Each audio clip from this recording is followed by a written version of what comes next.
It says preservation of our ancient heritage, that's there in the Constitution.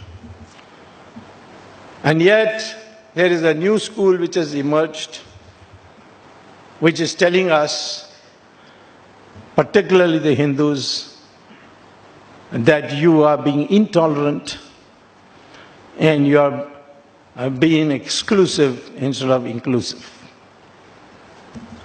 This country fought 800 years Islamic terror. Although Shivaji had Muslims in his army, so did Guru Gobind Singh, but they came as individuals. It was essentially a war between Hinduism and Islam. And the Islamic rulers made it absolutely clear. But the fight we never gave up. Iran was captured by Islam. When Iran was Zoroastrian, the Islamic forces went to Iran. It was called Persia in those days, conquered it. In 15 years,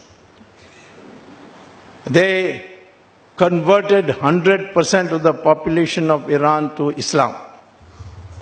Neighboring country of Mesopotamia, Babylon, they conquered it in 17 years, they converted to 100% Islam. Egypt was conquered and Islam converted Egypt into 100% Islam in 21 years. The Christians conquered Europe and converted Europe into 100% Christian in 50 years.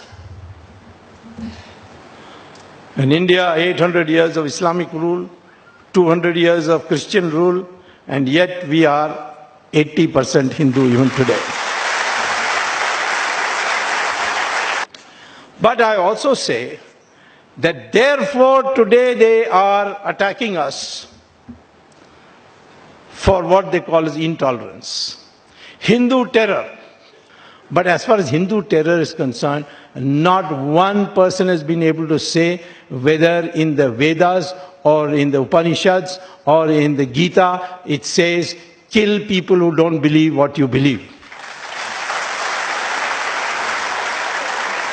So how can you call it Hindu terror when they are not quoting from any Hindu scriptures?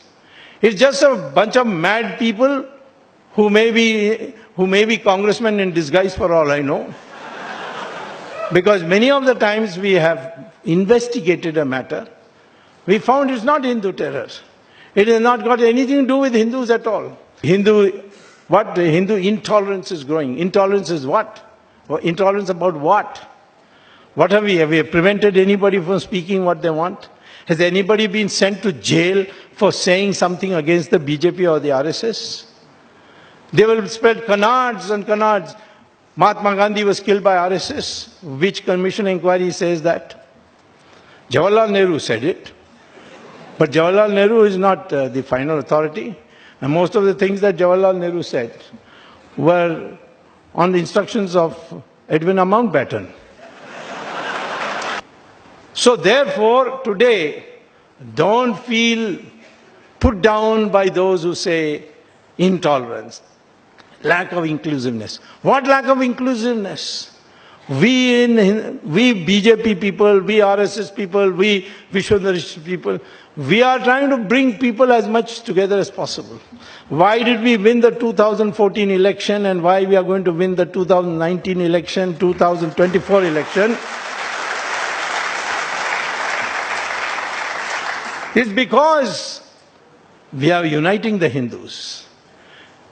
The Congress strategy from beginning was divide the Hindus on caste basis, language basis, regional basis, and unite the minorities.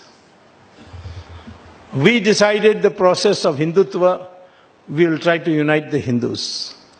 In that, we also found that there were sections of the minorities who are ready to come with us. Women of the Islamic community said, if you remove triple talaq, we'll vote for you. And Ram Janmabhoomi will be for Ram Temple.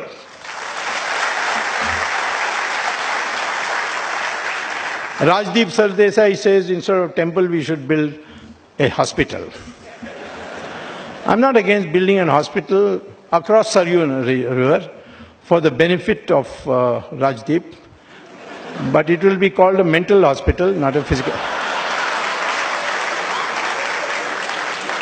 What we need today is every Hindu says, I am Hindu first, then only I am Brahmin, Kshatriya. And those who can protect this heritage of Hindus will get preference over anything else. But this country must get back the glory of its old civilization, the united Hindu civilization in which others live as equal partners. And that is where you should be careful of those who intellectually try to overpower you to think what you are not, or not think what you are. You are all one people of this subcontinent called Hindustan, and we are one people. All these caste barriers and all are artificial. They were brought in originally for a different purpose of division of labor. We are one India. That is the way to defeat intellectual terrorism. That is the right way of going about it. Right means we may be called right-wing or anything, but the focus is the cultural renaissance of India. That is the right response. Thank you very much.